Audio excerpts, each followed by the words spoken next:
এটা হচ্ছে তোমাদের দেখাচ্ছি বেঙ্গালুরুতে ইস্কনের মন্দিরের ভেতরে খাবারের যে কাউন্টার। দেখো দামগুলো দেখো। বাহ, কচৌরি 40 টাকা। এটা কি আছে?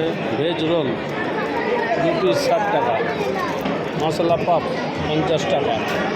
এটা হচ্ছে রসমালাই 50 টাকা। এক পিস করে রসমালাই। দিল পছন্দ 35 টাকা। দিল।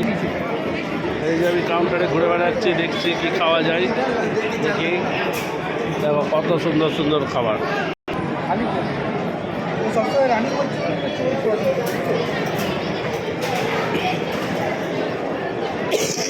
দেখো বাহ, সুন্দর সুন্দর খাবার। আবার মুড়ি, মশলা মুড়ি 40 টাকা। বাহ, খুব সুন্দর। তোমাদের দেখিয়ে দিলাম। তোমরা যদি ইস্কনে আসো এই কাউন্টার থেকে নিয়ে নেবে। আবার প্যাকিং চার্জ 20 টাকা করে। হরে কৃষ্ণ।